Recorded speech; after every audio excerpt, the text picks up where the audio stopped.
Hello, everyone, and welcome to the Lizard Brains podcast. I'm your host, DJ Allison Drini. I'm joined by my co-host, Tom O'Gorman. Tom, Mr. Race Winner, Mr.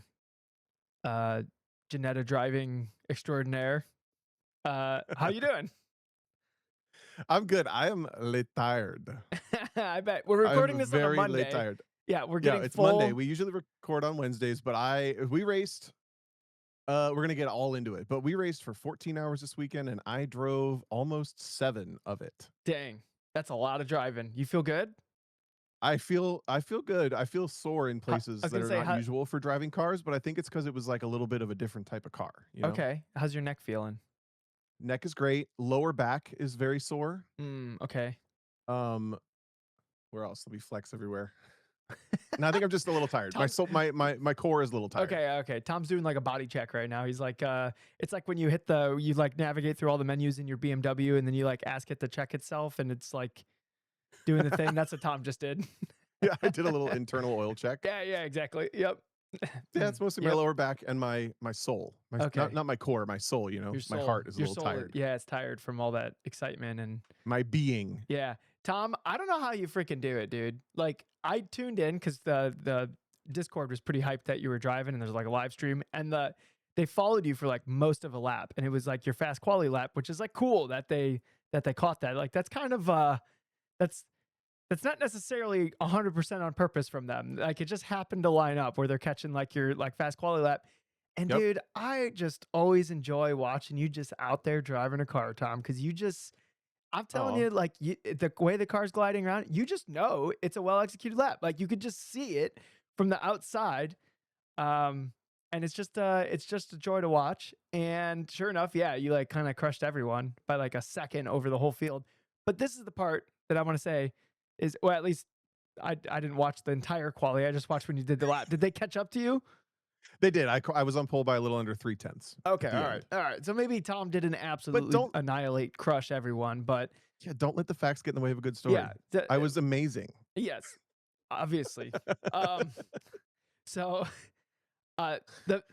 you haven't driven a lot this year or even last year, and you just jumped in the car and you're just wicked fast. Like I don't know how you do that. I think your brain is just holding on to these pathways better than most brains. You remember the line from a couple episodes ago? No, what was that? Thanks. I cried during math homework. Okay. No, there's truth to that, but I don't know what there is about that. I know you feel like you get rusty faster than I do. You kind of feel like you get rusty faster than most people do in what I remember in the past anyway. Yeah. I have a theory of what that is. Tell me. So like when I'm not racing, I'm really busy with other stuff. So like those other stuffs is like covering up my pathways of like driving a car. So like the more chaotic and busy I am, that doesn't have anything to do with driving a car, the quicker I will rust. And I'm kind of just like going all the time. So I think that's why I'm a little bit more prone to rust because I'm never idle. I'm always doing something. So I'm always like decaying those driving pathways if I'm not driving. So you're in contrast to my lifestyle, which is very much motorsports focused, like on a day-to-day basis. I think you're totally onto something. Like even if I'm not doing driving for months at a time, we do the podcast every single week. I'm sim racing a couple times a week. I watch motorsports content or motorsports like racing often. Yep. And I'm not having that pull in another direction as often. Yeah. I think that's a totally fair assessment. Maybe I'm really lucky in that perspective and I've never realized it because most people have to go away to something else and stop thinking about motorsports in a way that I don't. Dude, it makes me wonder, like people like me, I should say, don't. Yeah, it makes me wonder, like, what if I didn't have to have a job? oh, how fast could I get, Tom? Oh, Christine, are you ready for that? She said no. I think you could. I think you're already in a position to do that. It's such a risk. It's such a big jump, and it's so much work. And this is such a deep rabbit hole. But I know for a fact that if you were to say, I'm going to quit my job and I'm going to become a full-time coach, and I'm going to figure out a way to make the rest of the money in motorsports with contracts and jobs and whatever, the same way that I have, I 1,000% know you could, but it's such a lifestyle shift and it's such a It different is. world. Yeah, and it's not consistent the same way that you're used to. I've It's thought of different. this. I think I can make it work. I might even be able to figure out a way to make more income than like an actual like normal ass job. The thing that makes me not want to jump into it full time, and maybe I'll get over this at some point, is I want to compete like every weekend. And if I'm coaching every weekend, then that gets in the way of competing. And I see myself Yeah. as a competitor first and then a coach second. So like I in order to like make coaching my job, I would have to stop competing as much. And that's not how I see myself. I see myself as a competitor. So for the meantime, I will have a normal job so I can go out and compete every weekend instead of do coaching stuff. What if you set an alarm while you're at work for every hour you take 5 minutes to think about racing? You watch That a would probably video about work. That would probably help. No, seriously. So this was like 2 jobs ago, but I was a medical equipment technician, and I was just like fully lizarding into autocross, and I would have whatever last week's fastest run was like on my phone, and I would pull up to like the next stop because I would just travel around to different hospitals working on equipment. I would Mhm. pull up to the next job and I'd watch the run like 10 times. So I would just sit there in the truck like for 10 minutes just watching the same run over and over and over again. And I'd be like, "Okay, I watched it 10 times." And I'd throw it in my pocket and I would go inside and like fix whatever the thing was that I had to fix. And then, I'd go to the next stop and whatever. So throughout the day, I like wasted like probably like 40, 50 minutes watching the same autocross run, but I got like the reps of it like over and over and over again. And the thing I would be doing when watching it is I would like try to remember and imagine what it was like in the car when I was doing that because I was like trying to have these pathways like as ingrained as possible in my brain. So when I had to wait an entire week to come back around and like try again, like I was thinking maybe I would just kind of pick up more where I left off rather than like, okay, how do I do this again? Because I spent the whole week not doing the racing thing. So I think there is some truth to that, Tom. The play is What? to pick up quote unquote smoking. Because people who smoke Mm, get breaks in the middle of the day. You yeah, take your yeah, little yeah. smoke break, I just but got, instead of smoking, you're looking at you're smoking your yeah. motorsports fix. Yeah, yeah. How about that? I'm watching my autocross runs. Speaking of autocross, how was this weekend? You autocrossed at least once, right? Yep. Yep. I autocrossed on Sunday and Tom, I still got it, man. D Street, it's still fun. It's still fun. It doesn't turn quite as well as CST. But you know what? It's easier to drive than CST.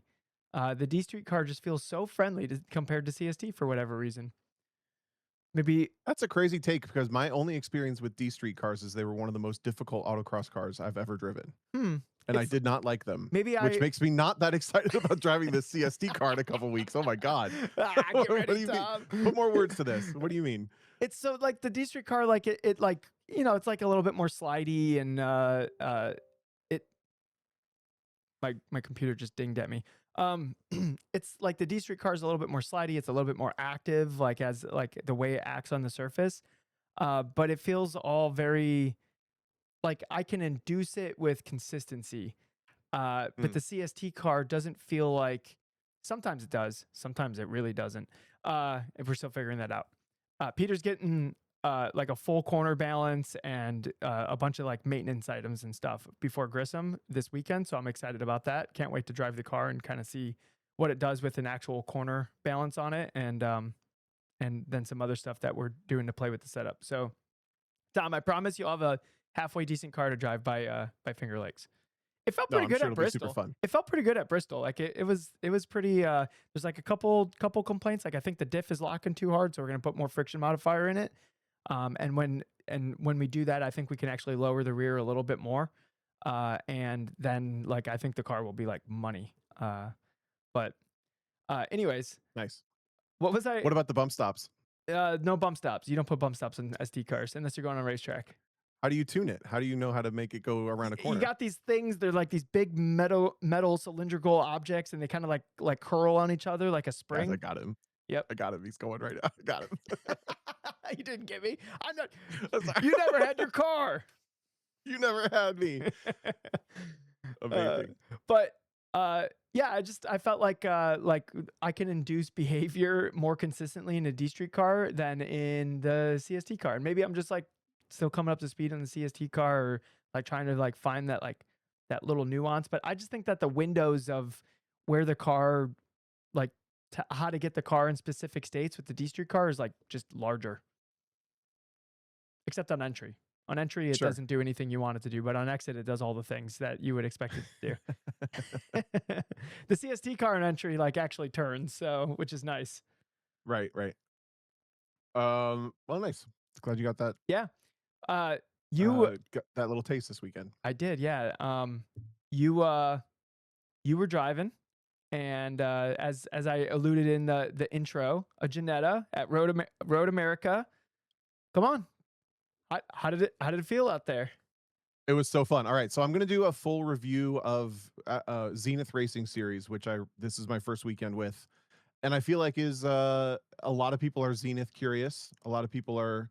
It's a little bit of a mystery to a lot of people who are maybe endurance racers in some capacity or club racers, and they're like, "Oh, there's this new thing," or they never even heard of it until we talked about it on the Yeah. podcast, which makes me want to send Zenith a little bit of a like a marketing invoice. Yeah.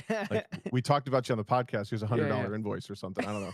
yeah. But before I go into all that, yeah, I'll tell the story of the race weekend. So we were racing Zenith Endurance or Zenith Racing Series in a Ginetta G56 GT4, which is a Ford V6 Ginetta. Like it's kind of like a boutique sports car maker from the UK that's been building like It's like small production sports cars since like the 60s. it's like a kit car And basically, isn't it? it's kind of a kit car, but you don't build it yourself. Like you buy it the way it is, and it's Okay. kind of like Ginettas are kind of like the UK's Mazda ladder. Like you race in Oh, Ginetta okay. Juniors, and you like I race didn't your know way up that. the Ginetta ladder, and it Yeah. has like the same feel here as like MX-5 Cup and Spec Miata and whatever. Okay, cool. So that's the car I was driving, and it's super cool. I drove one of them before. This was a slightly different version of the one that I drove before at Coda a couple years ago. But it's like I said, it's like a Ford 3.7 liter V6. They actually had an engine. It was out of a Lincoln MKX SUV, I think, or is that the MKX, the sedan, whichever one. It's like a 6-cylinder, Yeah, I and they mean, got this one for race 900 car. bucks out of a junkyard. That was the engine in the car. Otherwise, it's like basically tube frame from the firewall forward. It's got some tube frame in the back. It's like a uh, I don't know, like a hand built, or I don't know what you call it, boutique super sports car thing. And paddle shift, manual brakes, no ABS, Hmm. like 250 horse, actually dyno 240 horse after day one. So somewhere in that mid 200 horsepowers. Is it like 1,800 pounds? I don't understand how it's as fast as it is. 2730 Okay. was what it weighed. So it's like the S2000 GLTC cars, but with like 30 more horsepower. But it's also like a tube frame race car Yeah. instead of like a production chassis car. So So nothing crazy as far as specs go, but like you put the whole package together and it's like a proper race car. wait. I might not understand what this car is. That's not like GT4 spec. That's like detuned, right? Correct. It was pulled back a little for Okay. for this Because I'm like series, that. Like you just listed off everything, and I'm like that seems not GT4 speeds. but they only pulled it back like 30 horsepower. Really? Is GT4 not Yeah, as but it's an fast old as I GT4 think it car. is? This is a 10-plus-year-old GT4 car. Okay. That's It's a like little that's like slower. when KTM Expos were a GT4 car. Yes, totally that era. Yeah. Like a multiple generations ago of all of the production cars, like the Porsches and stuff that we're used to. Yeah. Okay.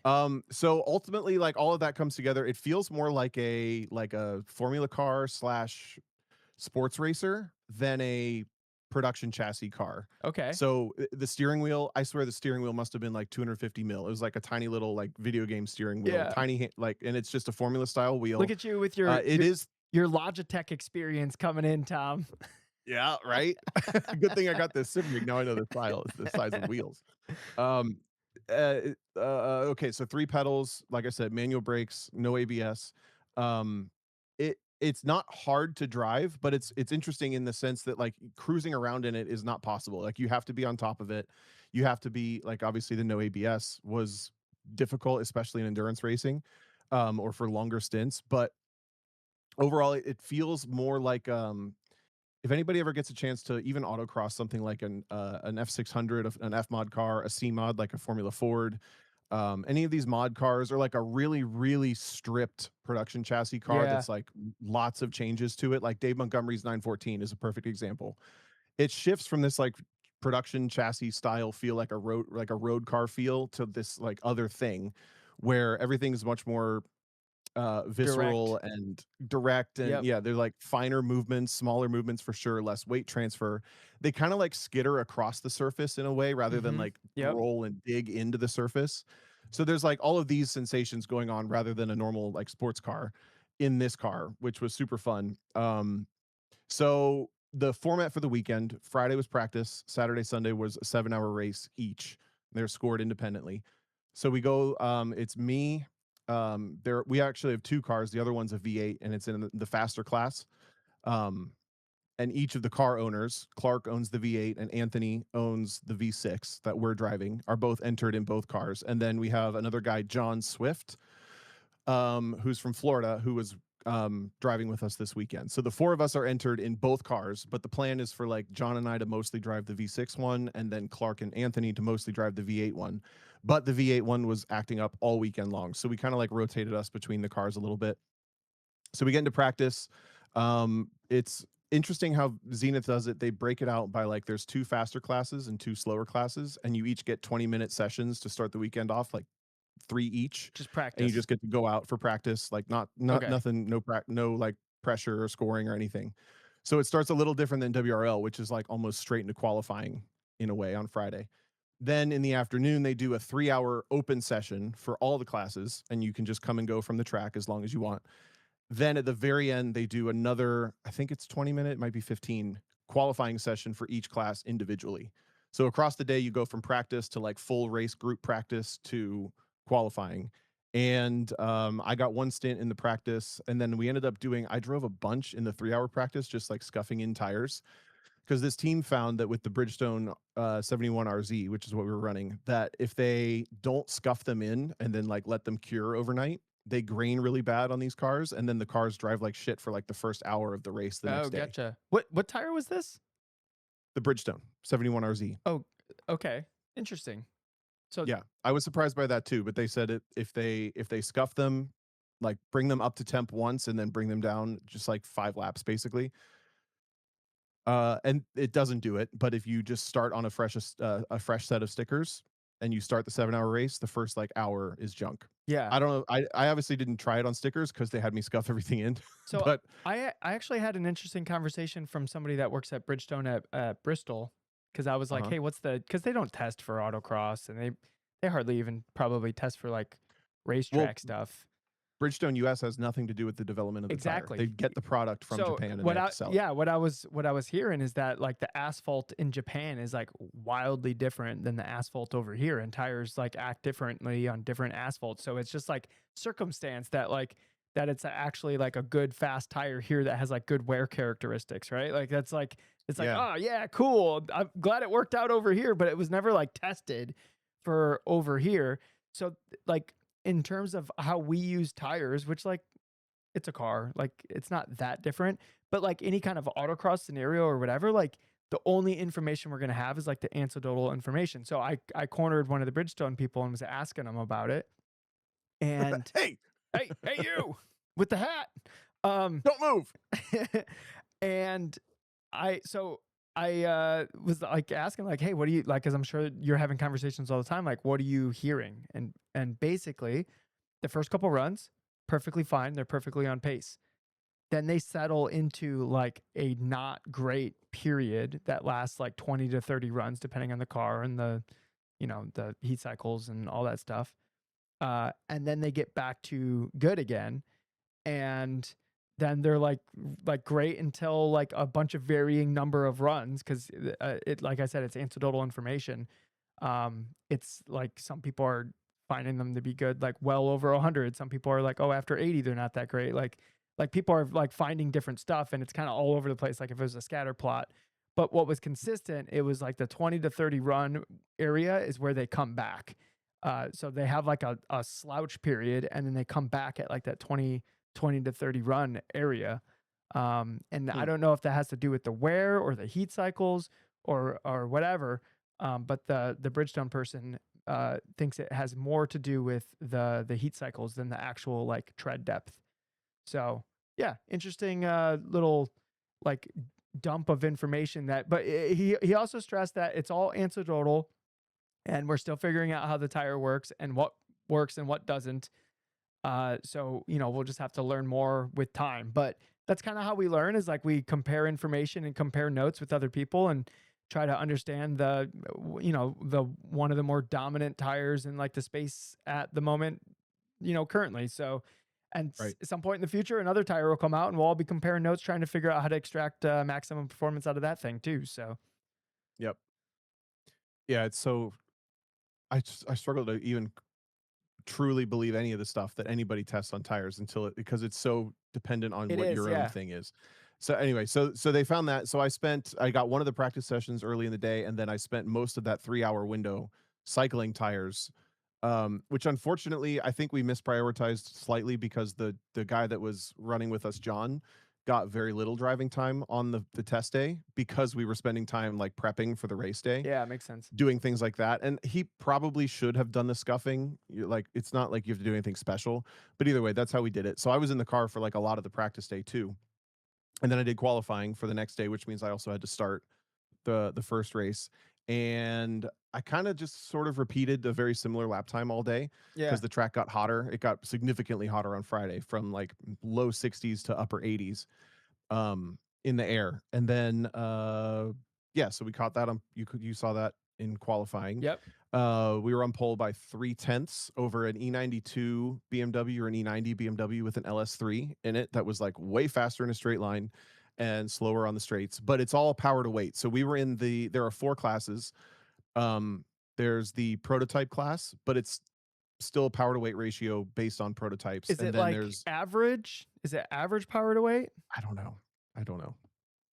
I'll give that caveat when I get to that. Well, my caveat is I have not prepped a car or like read the rules for the cars on this. Okay, gotcha. All right. I read parts of it, but I don't know like the ins and outs of all that like I did for some of Because the other I'm series. under the impression that NASA has like this freaking average calculation of power to weight, like cornered, and they'll like literally like go after anybody legally that like tries to do it. That's what I've been told. I don't know if that's true or not, but so if they're doing an average and they're not getting, okay, Christian says it's not true. All right, then I don't know what other organizations are doing. Anyways, continue, Tom. I don't know either. So there's the prototype class, and then there's three sports car classes. There's ZR2, which is GT4 cars at like proper GT4 power levels, M4s. There's like Porsche Cup cars that are detuned into that. Then there's ZR3, which is what we were in, and that's like 10.5 to 1 power to weight. So somewhere between like GLTC and GLGT. And then there's one slightly slower called ZR4, which I think is 12.5 or 12.7 to 1 or something like that. So it's like right on top of GLTC. So the spread of the four classes is actually much smaller than WRL, which has like, uh, I think their slowest class is closer to 14, Okay. maybe, or 15 even. And then they have like faster prototypes. Anyway, so all that to say, we were on pole in ZR3, which means we were like right in the middle of all the spread of all the pace of all the cars. Um, yes, competition weight is without driver. The series is peak horsepower. Yeah, I think this is peak horsepower, and there's still modifiers for car prep and all this stuff. Tom's So reading the anyway, comments right now in case you're confused. yeah, sorry, this might be a little scattered. I just took as many notes on my No, phone you're as I fine. You're could. fine. I'll try to keep it together. I'm listening, and I'll Thank I'll, you. I'll be the Perfect. glue. So DJ, I gotta be honest, the main thing for Friday was like I knew it was going to be a good weekend because when I got there and I like got in the car, everything just worked. Like I fit in the car well, I could get in the car well. The Yeah. radio worked the very first try. I Oh, didn't have to nice. work on the radio at all. Like the comms, like all of the stuff that's supposed to like all the stuff that can be major teething issues with like ergonomics and technology and all this stuff, it all just worked. So that was like such a big like sign. I was like, okay, this is all like meshing well. There's no resistance. There's no like I don't need to grease anything. Like everything's just working really well Yeah, yeah. from top to bottom, like with the team and the run plan and everything, except for maybe, like I said, John might have he should have benefited from more laps on that first day. So the other funny part of that day was our friends from well, our friends from Andy and Aaron and Emil were there with Paragon Performance in a C8 Corvette that they had detuned all the way down to the slowest class. So there's this like brand new C8 race car on the racetrack, and everyone's noticing that it's like in the slowest class for this Yeah, series yeah. instead of being in the fastest class. And it's like turning heads. And obviously, people don't know that I know them. So I keep hearing little comments like from our team or from other people that Oh, I've like met people are going like, about this Corvette. They're like, well, it's more like, well, why would you want to do that? Why would you want to go that slow in that car? Like, why would you do? And I love that because for years, these guys have been talking about in WRL building like a production car, not a GT4 car, and like taking it to the GT4 cars. Like, let's get a Corvette or let's get an S2000 or let's get a Miata and like take it to the top yeah, class. yeah. And instead, they're getting all this attention for taking this car that could be in the top class and detuning it all the way to the bottom. Yeah. And I got to be the person listening to those little comments all weekend. Was That's like, anybody like, what are they doing? yeah, was anybody like, well, they must be cheating or was there any of that in the paddock going on? No, no, no, Oh, that's no. good No, then. not that I heard. That's a sense of good like good paddock vibes. Right, right. So every time it would go by, I feel like I would hear something, or I would hear that Yeah. repeating in my head. Oh, there's the slowest C8 Corvette you've ever seen. Yeah. Okay, so I'll move on to the start of the next race. In the start of the race, the BMW with the LS motor, we started side by side, and we were right behind all the GT4 cars. And of course, the green flag comes out. I got a great start, but he immediately just starts to like motor me after my start. And he was able to bully his way through on like 2 GT4 cars at the very start of the race, and I Yeah. was stuck behind both of them. And then on the second lap, I had worked my way by one of them, so it was me and then a GT4 BMW, and then the class leader was the next car on the racetrack, like basically right there. And this is a code 60 series, which means instead of a full course yellow, they put out a code 60, which means you slow down to 60 kilometers per hour or 37.2 miles an hour. That becomes important in a second. Instead of that, so you just have to slow the car down, start like putting around at that speed. So I'm behind this GT4 car, and I realize like I think I can just put my pit speed limiter on.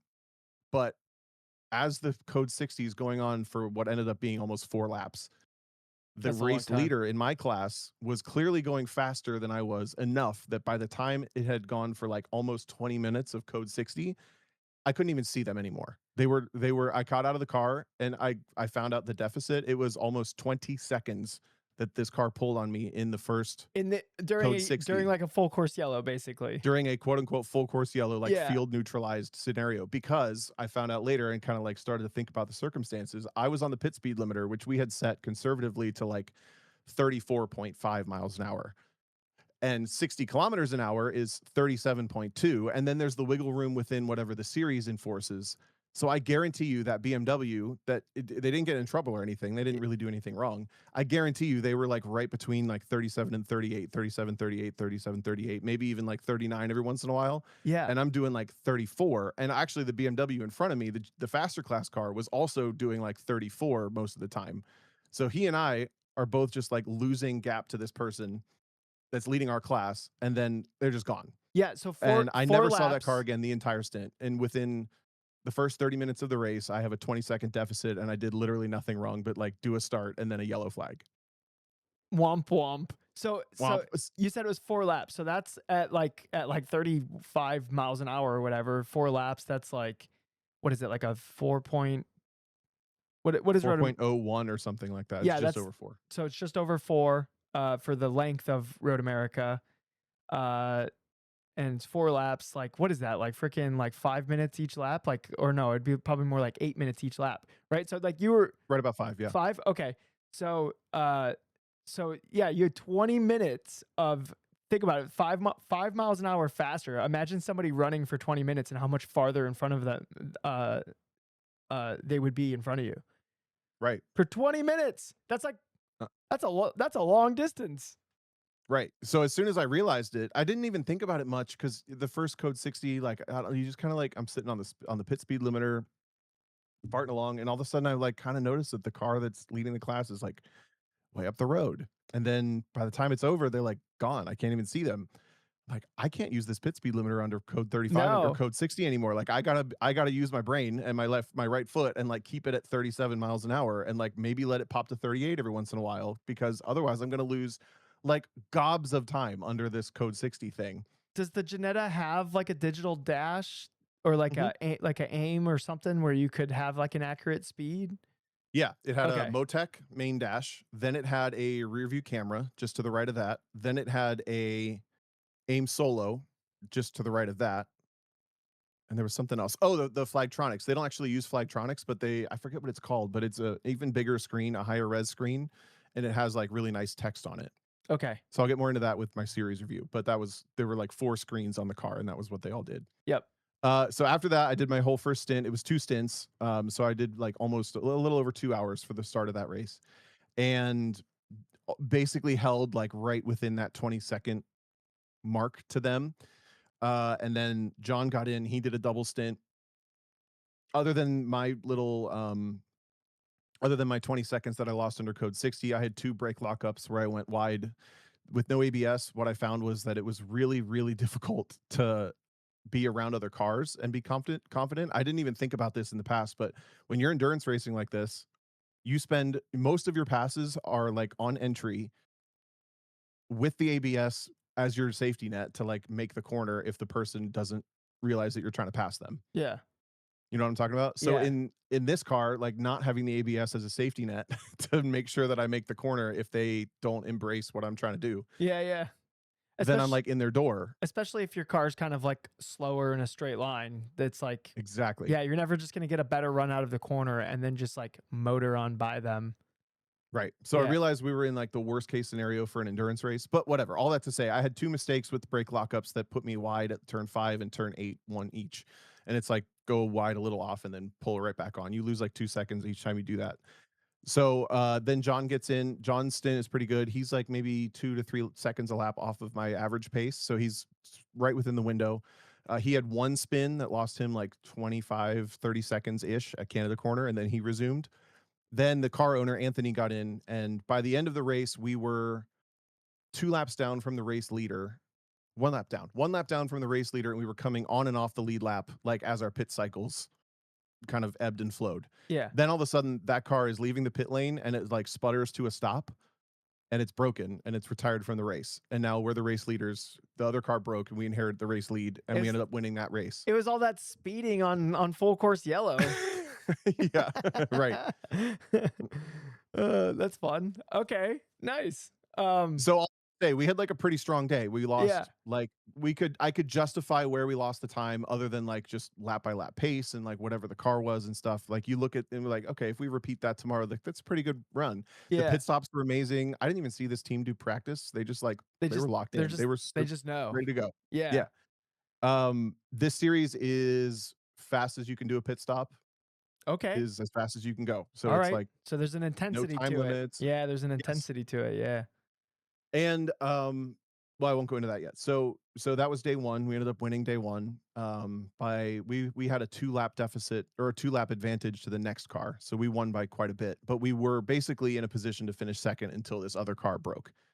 Then day 2 is another 7-hour race. That day I woke up in a full panic because I woke up with no alarm to full daylight out the window, and I'm used to being in the far west side of the time zone, not the Yep. far east side. So I thought for sure, like I even had a moment where I'm like, God damn it. Before I rolled over and I knew I had missed the start of the race. I knew I was late. Oh, I knew I'd have 17 phone calls dude, and I what a roll over. nightmare. Oh my god. Like especially it's like you just all you had to do was drive the car, Tom, and like you just Yep. slept through it. Oh, dude. Did you just So I feel this roll like over in like dread? not even a panic, just to like You're like, an why? Yeah. exasperated. It's 5:30 in the morning. Okay. All right. Because it's in the eastern time zone of central. So it's totally fine. I get to the track and the race starts again.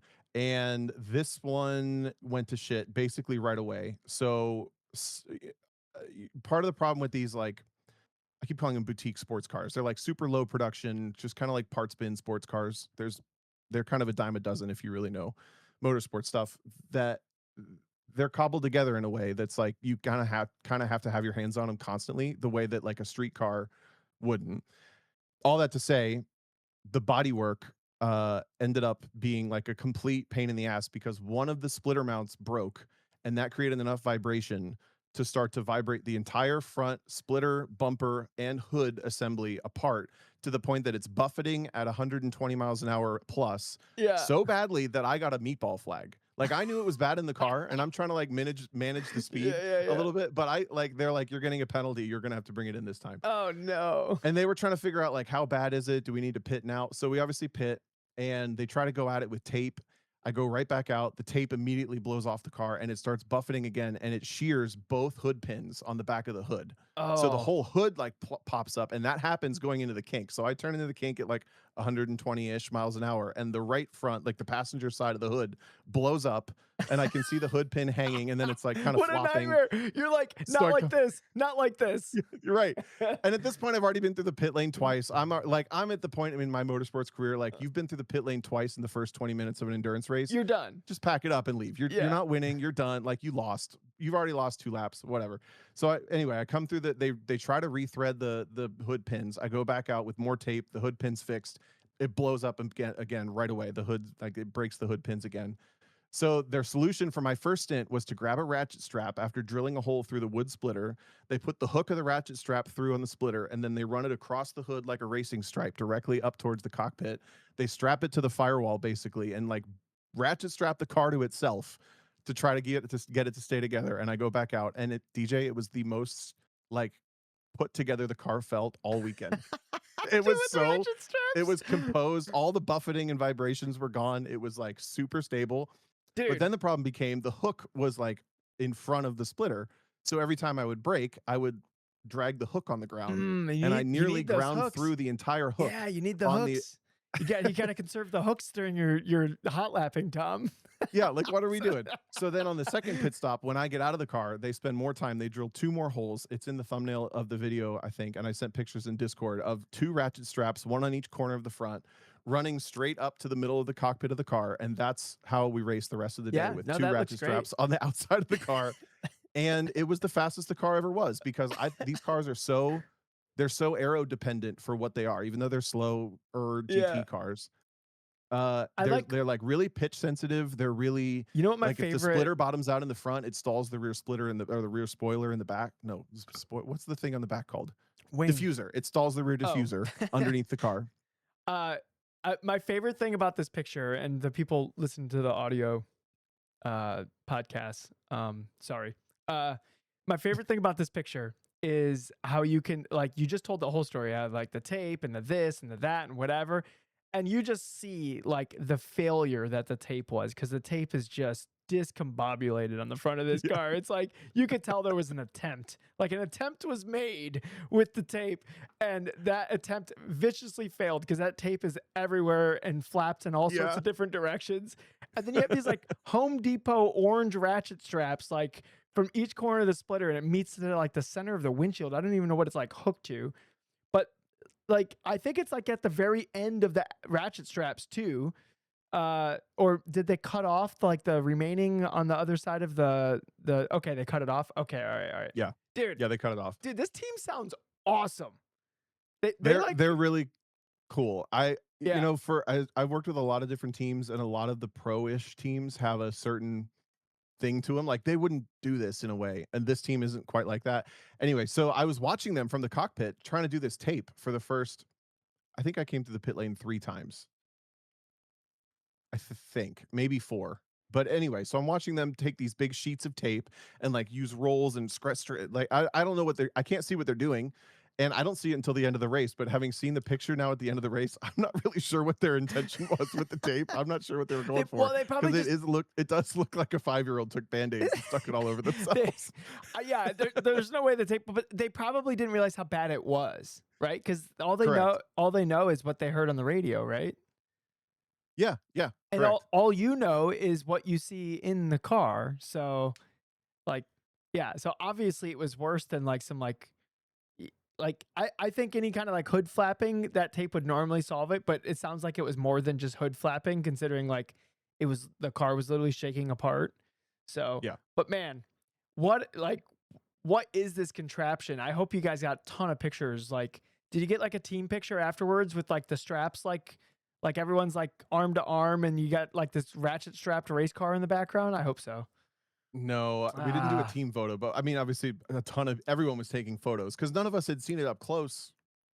Half of us hadn't seen it up close. Only like the 2 or 3 guys that go over the wall would see it up close. yeah, Otherwise, yeah, you can't true. see it behind the concrete and stuff. Good point. So when Yeah. I saw it at the end, I was like, I can't believe we drove a race like that. And some people, even in our Discord, were like, that seems kind of dangerous. And in hindsight, it does look a little dangerous. It I don't know does. where those could have gone if they had broken. Yeah, But anyway, if you wouldn't have conserved the hook with your braking, you might the I yeah. don't know, where does that even that would have just like that ratchet strap mechanism would have just been laying on the track somewhere. Yep.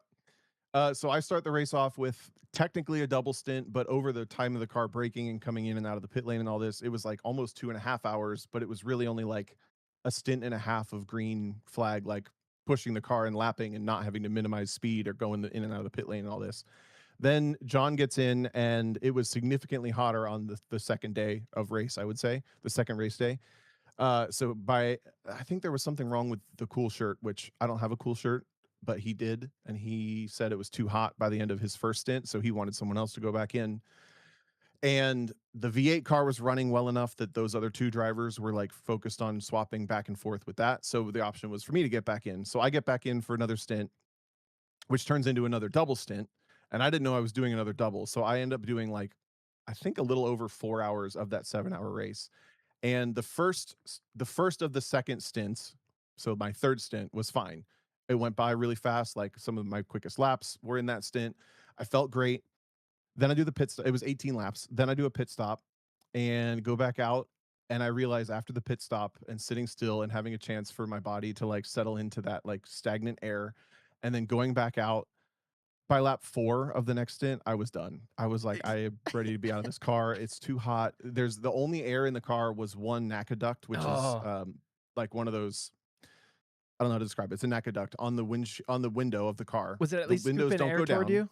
Was it at least huh? scooping air toward you? Like, was air No, actually because coming it in? was behind. It was behind the mirror, and it was aimed a little funny, so it wasn't aimed at you Yeah. directly, but it was kind of aimed just past your face.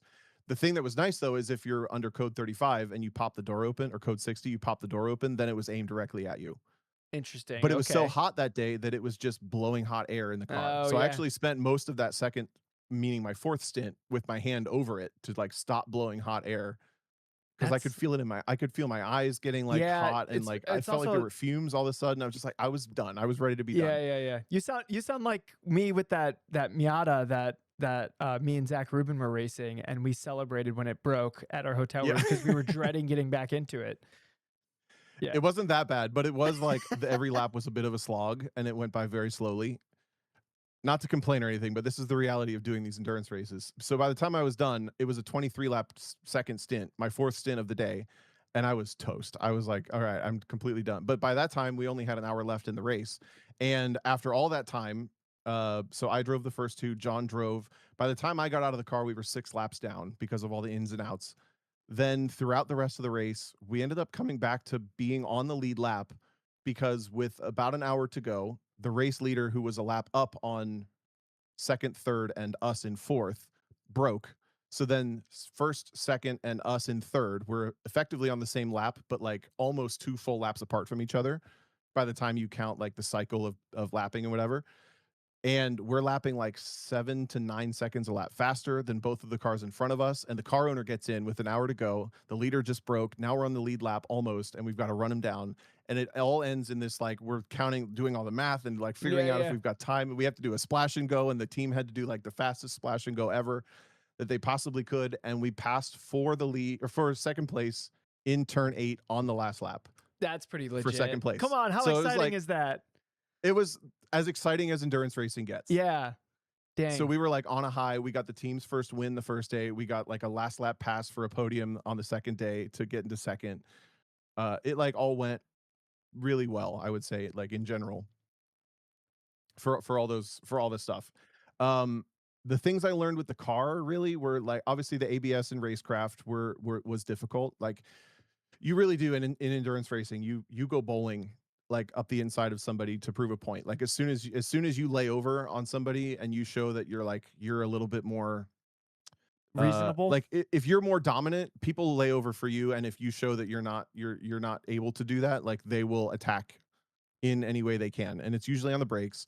So that was really difficult. And then the other part was interesting is like with the manual brakes, longer brake travel, the throttle pedal also wasn't like initially super responsive. It was like a little bit of a tip in and then it would respond.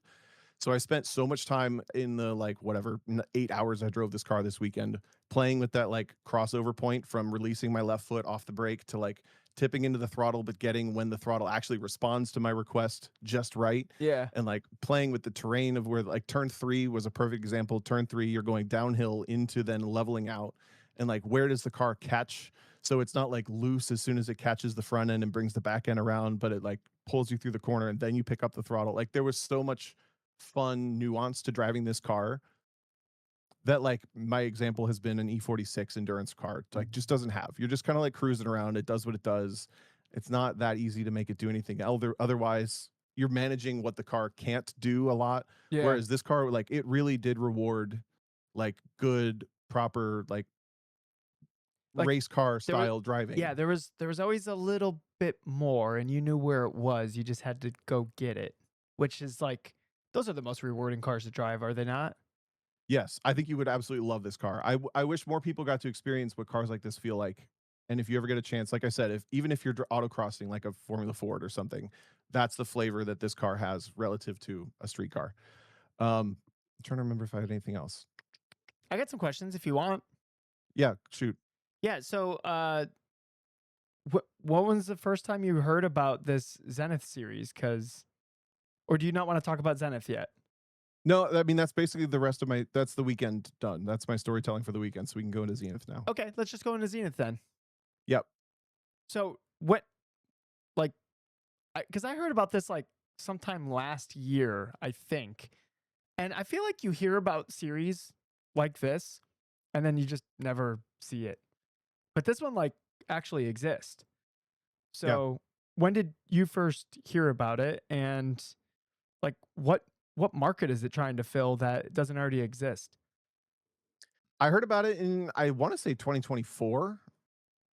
You're right. There you hear about these series that come up. I remember there was one that was supposed to be like a slightly lower level IMSA endurance series, and it was going to include LMP3 cars and GT3 and GT4, and I think it was called like the International GT, not international. That's a different thing. But to your point, they kind of pop up and then you never see them. So I heard Yep. about this series trying to come up. I want to say in 2024. It's basically like a WRL competitor in that it's the types of cars and the types of like team and infrastructure that it takes to run. Being at least a GLTC car up to a GT4 car or a prototype, like a small displacement prototype.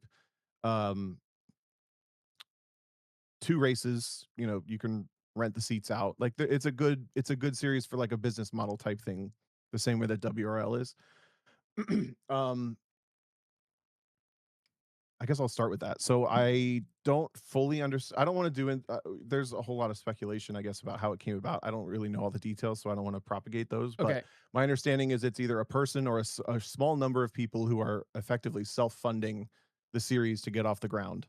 And I think they were running some of the WRL cars for a little while and maybe getting fed up with some of the aspects of WRL, so they decided to just start their own thing. Dude, how But that's like the most common origin story of like every other sanctioning body. Like they ran somewhere, they were like, we could probably yeah, do this better, and then they start their own thing. yeah. But the first impression that I have is like they have clearly gotten it or are connected to like a ton of like really core almost like insiders from pro racing. So when I Okay. walk around and like I see staff and I see the people who are there and you see who knows each other, there's a lot of like you can tell like this team raced in IMSA and that's how they ended up here with customers, and that person was the race director for that series, and that person I've seen in registration for that other series, and that person I used to race with them on that race team, and now they're here doing operations assistant, and then that team I've seen in WRL and that other like it's a whole lot of like small world type thing. Yeah. And my initial impression was like this is a race series where you come to do like a quote unquote budget or quote unquote amateur endurance racing when you already know what you're doing. It's definitely not Champ Car where you show up and you definitely don't know what you're doing. And Yeah. it's really not even like WRL where you kind of like know about it at this point and you hear about it and you think you can do it. And there are teams that show up and they are learning how to do it in real time. My initial impression was like, that's not what this series is. But I think that's partially because those are the teams that have shifted, they've come over to Yeah. Zenith rather than there's not like startups in Zenith yet, if there ever will be. Right. Um, a couple notes. When I registered for the event, I had to pay for a USAC license. USAC is their sanctioning body. Like And I that's think like oval track, is it not? Like dirt oval, isn't it? a lot of oval, yeah, but Okay. they do a little bit everything. Actually, USAC was the sanction for Pirelli World Challenge when I started pro racing there. Oh, okay. All right. So they're kind of like a sanction body for hire. Yep, got it. I think my license was like roughly $450. So that was what it cost to get the license for the event. Hmm. I had to supply a driving resume so they could approve. They approved every driver, and my understanding now is that they've kind of set the bar fairly low to get people to be there. But Yeah, gotcha. anyway, they approved the resume. That's what it costs. When you get there, it's obvious like how much they're pouring into like branding and everything. So everything is branded. They have A-frames all around the racetrack, like those A-frame boards, like you see at a cafe or a restaurant with Yeah. branding telling you where to go everywhere. There's like, even though there's not even allowed to have spectators, they have parking A-frames like telling you where to park. Yeah. So there's tons of infrastructure like that. You obviously you go to check in, you get a hard card that's customized with your name and photo on it. Okay. That's like very pro racing. I guess SCCA gives you a card, but that's a little different. Anyway, you heard it here first, folks. SCCA, very pro racing. All right, continue. Yeah, I mean it's a good touch though. Yeah, it is. Like there's hospitality, everything in hospitality, anything that has to do with hospitality is branded. Obviously the decal package. They had koozies for drinks. They had 3 different hats for different things. So this is my pole hat. Oh, look at that. And it's a completely separate hat. If you go on the podium, this is the podium hat. Okay. And then there's I kind of like their logo. Yeah, it's not bad. Looks like it says PRZ. So there's that. All the media people are in their own branded. They're in their own branded media vests with Zenith. It's not like they borrowed them from the track. Yeah. My point. I mean, like the hats, the speaker, like on the microphone, the little box, like a news reporter. That's my point is everything is branded. Dude. They've clearly gone like all in on every small bit of infrastructure they could possibly think of is custom. So that tells you like they're putting a lot behind even stuff that a lot of series would cut costs. You just listed off all that stuff, and all that stuff does like add like the stickers on the podium champagne, like an ambiance to the whole thing, right? Right? Correct. Yep. I don't think I would notice any of that stuff, Tom. I would just be like, where's the race car? Like you're like you're noticing all this like the effort that the series is putting into it, and I just want to point out that like that noticing is kind of next level. I don't think I would notice any of that stuff. Like maybe my thought would be like somebody walks by with like a Zenith vest, and I'd go like, oh, I wonder where you get one of those, and then it would just be gone, and I would never think about it again. Like that's like the extent of what my brain would have thought about that. Yeah, I mean, I put y'all know I can be like kind of a picky bitch, right? I've said enough on this podcast about like the things I pay attention to, but I put that hat on my head this weekend. Like a lot of people don't know much about this series. I'm the first person maybe they'll hear about their experience with this series. Yeah. So I like paid attention to everything. Yeah. They had podium boards for like when the session was done, like F1, where you like park up against the board that's kind of cool. show like look at all these nice little touches. After qualifying, I had to get out of the car and like go for an interview, and they gave me the hat, and they had a sticker and a pole award banner, and they had like an interview spot, and they like cut to us interviewing. I completely forgot how to do that. I didn't know it was happening, so I sounded like a complete idiot. She kept being like, there was this girl, she ended the interview by asking me banana. She asked me what I had for breakfast, and I said some bananas, and she said, what did you have for lunch? And I hadn't eaten anything else that day, so I said more bananas, and she said, what are you having for dinner? And I got confused. I was like, am I supposed to say something right? Like, am I supposed to say like bratwurst or a series sponsor or something? And she's like, no, just what are you having for dinner? I'm like, I don't know. It was such a dopey moment. I forgot all my media training. Anyway, so they have what else? They have a hospitality golf cart that drives around the paddock, and it has free drinks, free snacks, like healthy snacks, like hydration packets. Um, what do you call those? Like cool Like the rags where you get them rags, like a wet. cool rag. Yeah. Yep, all for free. You could just stop the golf cart and go grab whatever from it that you want. They had a complimentary bar at the podium after both races. They had a driver's lounge with coffee in it that was open all day. So there's like and then there's tons of staff and media around. Okay, so for example, you go to an event, most club events, if you see a staff person, they're mostly by themselves, and sometimes they don't know the answer and they have to ask somebody. Yeah. That's like a general thing. That never happened. And in frequently you would see staff in pairs, which means they're not spread thin. They're not like scrambling around. They all know what's going on. All of this to say it created like a very relaxed vibe that felt Yeah. very organized. It felt Okay. very like in control. Dang, it And sounds like that they're is doing a really very good job. that's very pro racing. That's exactly how IMSA feels. At times that's how SRO feels. Sometimes SRO can even go a little chaotic. But I'll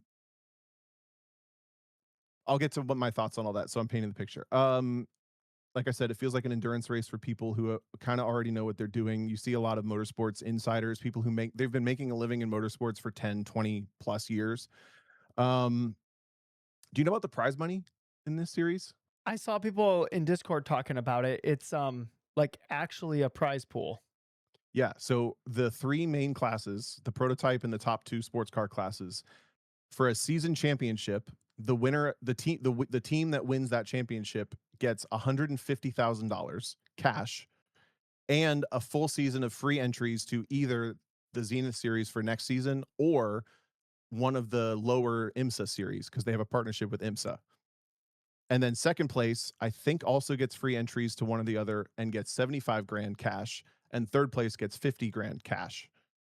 So there's like All the classes except one if I read Discord correctly, right? correct. And the new class that's the slowest class, they get like 30 grand. I think it's 30, 15, and 5. Because Okay. it's a late addition. They didn't know if they were going to do this class, then they're trying it out now. So there's like some of the teams have gone over there are because, in my opinion, for a ZR3 car, which is the class I just ran, yes, we were racing like a homologated GT4 car, but to race a full season of a car like that with a group of your friends at that pace, it's not like you need a GT4 car. It's not like absolutely crazy, and I do think that you could probably do it for 150,000 or less, Yeah. which means that you could theoretically like If you make your win. money off of this series, make your money back if you win. Yeah. Yeah. Um so there's that going for it. I guess that's most of the picture that I can paint of the weekend. So then the downside maybe to all that, or the reality to all that, is the competition level is really not that high yet. It will At be least in with at the least in my experience from this weekend. Now I did see, for especially the prototype class, which is all Sabeco, basically NASA NPO ones, those little like single seat sports racer prototype things. yeah. They looked like they had really good racing. I saw them in pairs and triples and like wheel to wheel racing each other often throughout the weekend. But for everybody else, it was like kind of an HPDE track day endurance race. And then you would like see other cars sometimes. That was my impression and my experience from the class we ran. Um, so that's maybe a bit of a downside. Is like it's not as competitive as some of the other budget series have become because they've had more time. We'll see where Yeah. that goes.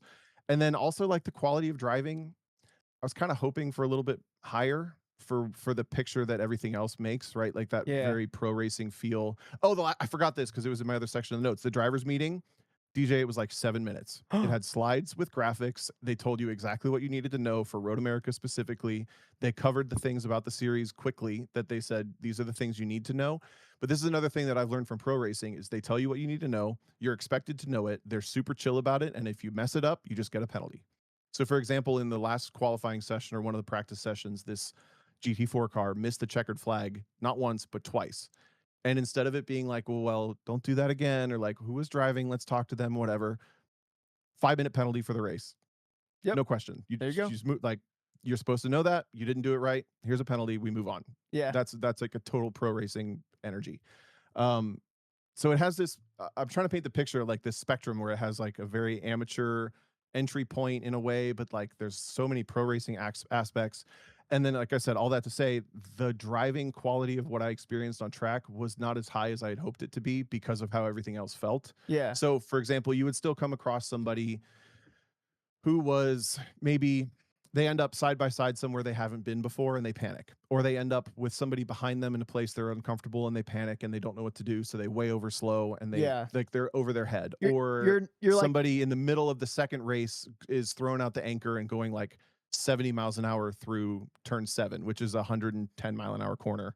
yeah, so Not turn 7, the kink. You know, you're getting people that are clearly like still on their more like amateur motorsports journey into this series that has this big pro racing feel in a lot of ways. yeah. And I don't know if it's because there wasn't many cars on track that when you did come across somebody like that, it really stood out like a sore thumb. It was like I do hope that they find ways to like identify people who are in over their heads or are not like matching. Maybe I'm being picky again, but like I do think that it could be a little bit higher quality on track for some of the driving. And then there were also people who were, you know, like they'll race you to the break zone like their ability to get into heaven after they die depends on it. Like Yeah. they will outbreak you for all of their self-worth and value for no reason in the middle of a race when they're out of class. Like just like the ability to zoom out and see what's happening is not there, which to me is also a very like you're kind of new at this, aren't you? Or you know, like Yeah. we got some journey to go Now, here. granted So all that granted still happens. Go ahead. granted, you did say that you kinda have to force the issue with how aggressive you are, and then people will, like they won't like, they'll fold for you. So you did say that, and it sounds kinda like maybe they're doing that, but they're, like, kinda taking it, like, the wrong way or the wrong direction, or maybe you were the victim of that, I don't know. Yeah, and honestly, and I realize that some of the stuff I talk about is like you can't really tell people how to race because part of the fun is the racing. Yeah. So they should meet a bar, but also like if they're a little slow in some of the fast corners, that doesn't mean they don't deserve to be on track. But I'm trying to like again, I'm just trying to say Yeah, like yeah. all of that to say I did wish the overall driving quality was a little bit higher because the bottom was still a little below what it felt like it should be. Yeah, gotcha. But I will give them credit. So for another example, there was a BRZ in the race. Oops, I shouldn't have said that. But they were clearly like I don't know if it was the car or the driver or whatever, but it was like the second half of the second day's race, and they were out there doing like 3-minute lap times. So Hmm, that's like 30 seconds off my pace, and I'm not even in the fastest class. yeah. And then they're like 3:05, 3:10, like they're like way off pace. Every time I saw the car, it was doing like, for example, in turn one, that's like a I don't know mid 80s corner, and they're doing like 50, Yeah. and they're not even let me set a better example. You're closing in on them into turn 1 at 130, and I wouldn't put my own dollar on the fact that they were even doing 80 miles an hour. Interesting, So you're coming up on them at like, oh my God, speed. And you're like, I start to realize after I've seen the car twice, like that car shouldn't be on the racetrack right now. This doesn't feel safe yeah.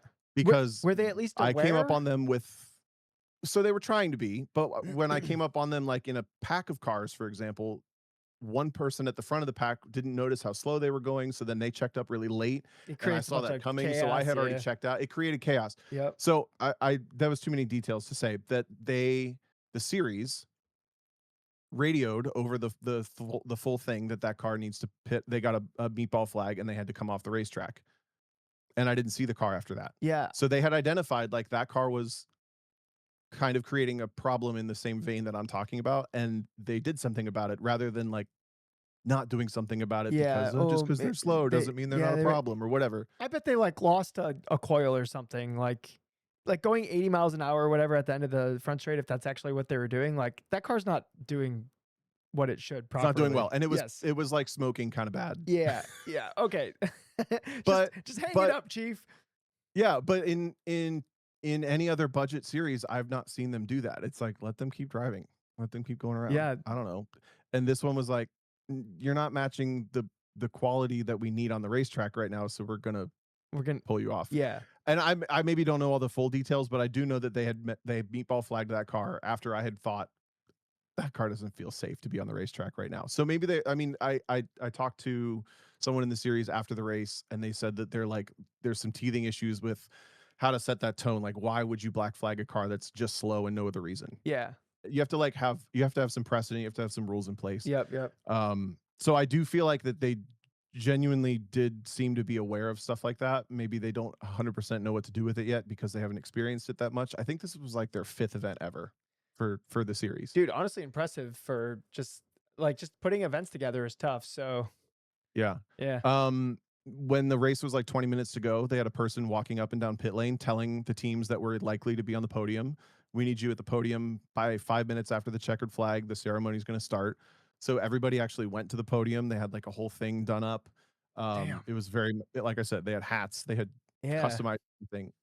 Um, I'm kind of running out of stuff to tell stories about, but I feel like that maybe hopefully paints a decent picture. Yeah. I think if they can keep the quality of who goes there high, certainly no lower than it was here,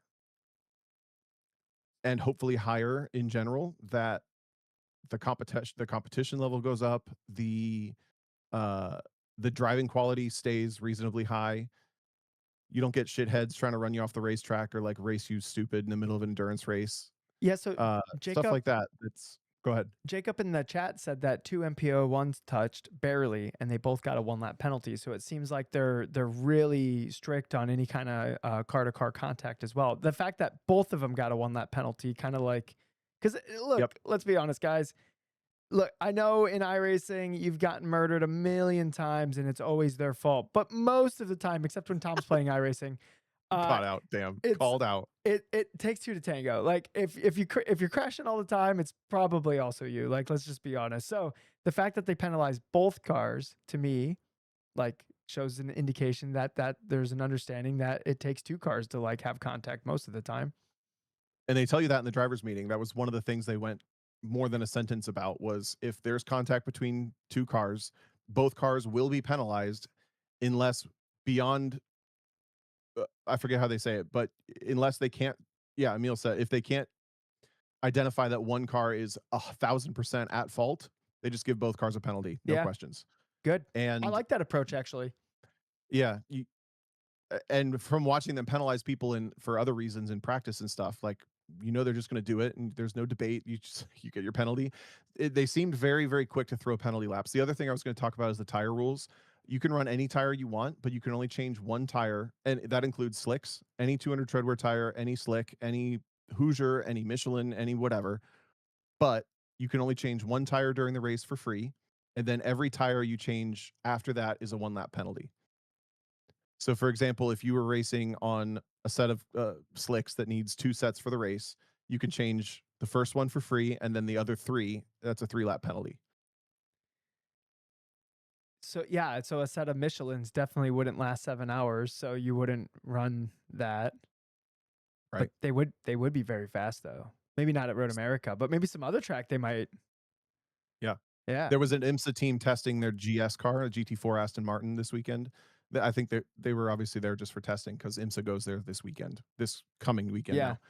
And they were running the Michelin slicks, and they were the fastest car in the race, but they changed 3 sets of tires in one day, or used 3 sets of Yeah, tires yeah, over yeah, the yeah. first half of the day or so. So they kept getting penalty laps thrown at them. It didn't Yeah, matter how fast it they didn't were. matter, yeah. But, So great I think that's kind testing of an for them, interesting way though. to approach it. That's What's great that? testing for them. Yeah, right. Yeah. Yeah, seriously, like, that's what a cheap way to, like, go test the car for the day, you know what I mean? I'm kind of surprised they were allowed to. Most series like that, or I'm pretty sure IMSA has a rule that you can't test at the racetrack within Oh. like 6 weeks of the race. Oh. Hmm. Maybe you just outed somebody. Maybe I did. Yep. I also asked if people had questions about the series. Do you have any other questions, DJ, before I read other people's? Let me see if there was any that were unanswered. Um, oh, no, never mind, you talked about it. I was gonna ask about, like, did you have to drive Road America in a way where like you weren't touching any curbs or whatever? But it sounds like yes, because the car was trying to rip itself apart, like Road America does to cars. Yeah, and the car is like a weird parts bin special. So let's say, for example, the hubs on day one were working their way loose. I don't really know how hubs work. I didn't know this is how they work, but they just took a torque wrench to the king nut on the rear axle and just like torqued it really hard Some hubs, at every pit stop. yeah, some hubs work like that. Some are Okay, like great. contained, some are not. So Maybe I'm only used to that second kind. But anyway, so for example, we were like salvaging the hubs all the way through the first race. And that was like a stay off the curbs, but they're like a Jaguar from the 2000s hub. And then it's like a Ford drive shaft and it's a Ford engine. There's like all these different parts from the car from all over the place. All that to say, they said there are still some fragile parts, stay off the curbs. Yeah, got it. Not during quality Kelsey though. asked, now that you've raced WRL and Zenith, which both seem to be a similar product in terms of endurance racing, tell us the similarities and differences and which you prefer. I think I already talked enough about each one, but for right now, I do feel that the WRL quality has dropped beyond where I'm interested in being. And a lot of that came down to like, as I did more WRL races, the stewarding really started to bother me because they didn't have a very good lock on who could be at fault for what given thing. And they would tell you things like it's the faster car's responsibility to pass the slower car cleanly. But then you'd have like maniacs in GT4 cars dive bombing people in slower cars. And they would say stuff like, well, it's your responsibility to get out of their way. It's like, well, that doesn't match Yeah, what you said. yeah, But yeah, there's yeah. like nobody, no, it's nobody holding them accountable. That's just the choices they make. And to me, it started to cross in a way that's like, well, the stewarding isn't very good at WRL, so I'm not interested. So all that's to say, I do think I would be more interested in effort at Zenith right now than I would be interested in effort at WRL. I also like that Zenith has the classes are tighter together on pace, so there's a little bit less chaos in the multi-class. Um, just a little bit, but it's a little bit better. What brand of ratchet straps are best for holding up a splitter? Michael asked. The orange ones, the The classic orange orange ones. ones. Yes, guys, Um, everyone knows. I think those are Home Depot, by the way. I think they're Home Depot. Yeah. Yeah, What's HDX. the energy like in the paddock of Zenith? It's very chill. It's like I said, it's kind of like pro racing chill. It feels a little bit clicky because it is so many like pro racing insiders in the same place and so many like teams that do this as a business all in the same place. Almost all of the teams that I saw running the GT4 cars were teams I've seen in WRL and other places running customer programs. So it is still customer focused. Does everyone participating appreciate the professionalism and are people stoked? There's a little bit of the stoke that goes away with that level of operation Because they've like because everyone's they've there all for seen work. it and they've all seen it. You know what I mean? Yeah. Yeah. But the stoke comes from the media. There's so many media people around those events. It feels very grid lifey, and there's like camera people around. There's like a person to shoot every. Like I said, when I got pole, there's like a videographer and a photographer there to like catch my reaction and catch me like taking the flag and like putting the sticker on the car. So like there's stoke in that aspect. Um, what are the organizers' long-term goals? I think that's an interesting one to end on. Let me read the other ones. Oh, there's a no spectator, not a no spectator, but there's like a we don't sell tickets for spectators rule, sort of, or not, a policy basically. Okay. So you can't just show up and like buy a ticket or like sign the waiver and get in unless you act like you know what you're doing.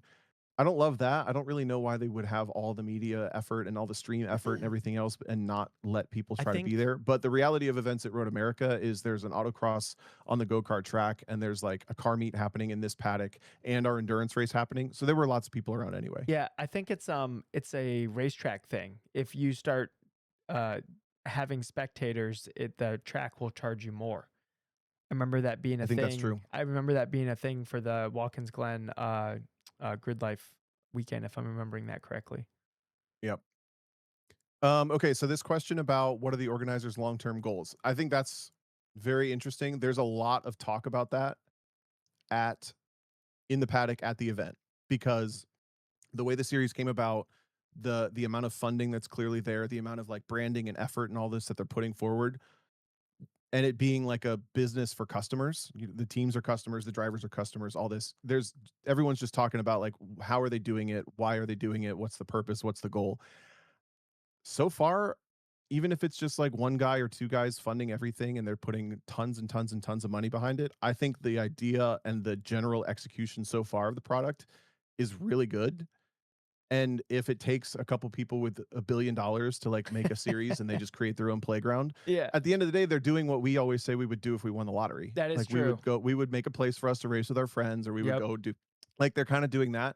The thing is though, if it is like a get in on the ground level and then balloon it to the point that it's like now paying for itself because of all the customers, like 5 years from now, if that golf cart's driving around selling bottles of water for $10, whereas this past race, it was all free and just grab it off the Yeah, golf yeah, cart. yeah, yeah. That, in my opinion, is absolute bullshit, and I will be heartbroken if that happens. To a level, I think it's probably inevitable in a way, because you look around at the events now and the general tone is like, how do they sustain this? Yeah. Because there's so much money. And to Kyle's point in the live chat, I've yet to meet a billionaire who's in it for the love of the game. I'd I love to think there's a person who like they have Wait a enough. second. If you have $1 billion, what's $2 million a year to make a race Wait series a second. run Hold on. in the best way possible? Look, But people like that are not wired that way. They have to be, they have to gamify the business of it too, I think. Go ahead. I'm not doubting Kyle's influence here, but how many billionaires is Kyle Heyer actually meeting around here? He's typing right now. He's gonna be like, I've been on Bezos's rocket. Yeah, wait for it. He's on a yacht in Saint Tropez right now. Yeah, yeah. So yeah, I mean, I think only time will tell. But I know the entry fees are fairly expensive for budget endurance racing. The cars are expensive. The pace is fairly high.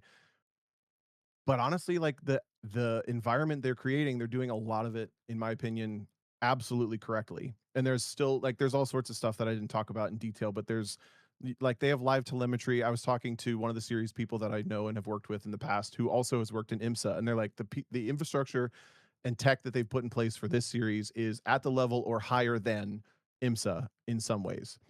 So it's Interesting. like Yeah. they're putting all of this stuff behind, and if they have to pay for it in the future by gouging everybody, that'll suck. But I don't know how we know that. Yeah. Can I only don't find know. out, I guess. IMSA watch out, I guess.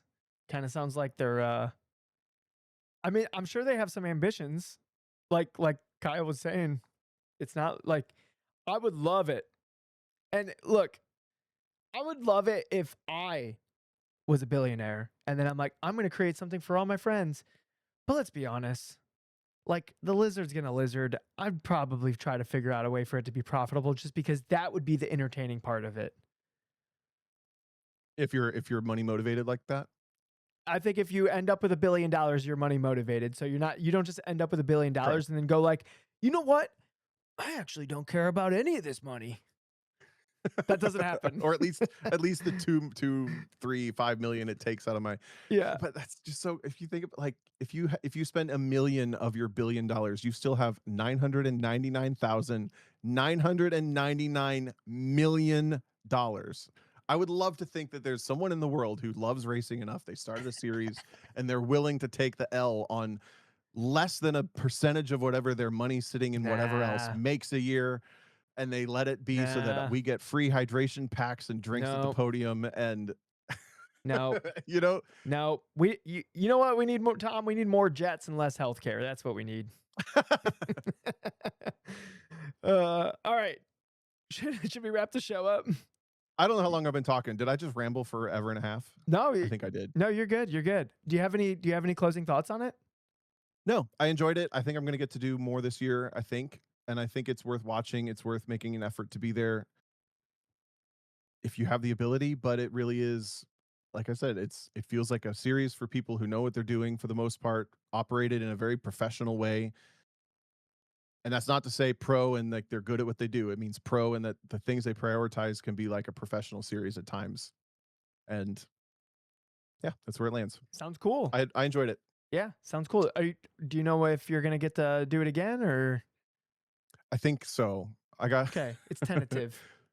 Yeah, the next one is the same weekend as Finger Lakes, though. Remember when I said I joked if I could do both?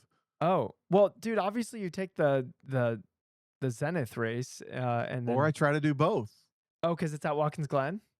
It's at the Glen the same weekend as Finger Lakes, which are like 30 minutes apart. We'll see. Okay, we'll see. Damn, that would be a pretty epic weekend, Tom. I don't know how that would work. I don't know either. I'd have to call in some favors, I think, Yeah, with I the think you SCCA would. people. Yeah, yeah. Like, I need this class to run first heat. I would do your work assignment for you. Yeah, and I need a work assignment I can be done with before I arrive. There, who Yep. cares? Who cares? Whatever. We'll figure out the details. We'll figure out the details. But Yeah. okay. All right. It was fun watching you drive again, Tom, and it's always fun rooting for you. So as always, good job this weekend. Thanks. What are you Appreciate it. what are you doing next weekend? What am I doing next weekend? I am, I have the Peru tour on my calendar for this weekend, but I don't think I'm going to go. Oh no. Come on. Come Maybe hang I'll out. go. Yeah, I don't know. Not much. You know what is on my plan for this week is our Lizard Brain sim race on Wednesday night, the King of the Curve. It's open to all. If you have iRacing, you can Let's join us. It's go. between like basically 7 to 10:30 p.m. Live streamed with Kyle Heyer and I commentating. DJ will be racing. You could take him down if you think you got what it takes. How about that? Doubt it. Doubt it. Okay. Have you been practicing your oval? No, not at all. Okay. It's kind of hard. It'll be fine. Nah, It'll be fine. You just turn left. Just going in circles. It's easy. Yeah. And then you got Peru going on this weekend, right? Yep. Peru National Tour. It's gonna be great. Driving with Peter, and then hopefully we have a bunch of setup changes with the car, and then I think Lincoln's a little lower grip than Peru, but the surfaces are kind of like from the same era. So Grissom is like kind of a good test for what the car is going to act like compared to Lincoln. Lincoln just has more bumps. But yeah, should get a good idea of how the car is driving. It's like a nice little checkup. Because the weekend after Finger Lakes, I'm going to do the Lincoln Pro just because I want to get as much time on that surface as possible. But I'm gonna be in a B Street car, not necessarily the CST car. So I feel like this Grissom event is like one of the last chances I get to drive the car and kind of see how it's developed over the last like 2 months. Yeah, nice. Well, cool. There's like a very small chance you'll see me there, but either way, good luck. Woo! I hope I see you. Love your hair. Hope you win. All that. Thanks. All right. Well, I think that's the show. I'm gonna hit the button. Tom, you ready? Yeah. All right. Thanks for joining, everyone. Yeah, thanks for listening. I hope everyone enjoyed my rambling review of the Zenith Racing Series. And, you know, whoever you are out there, I love your hair, and I hope you win.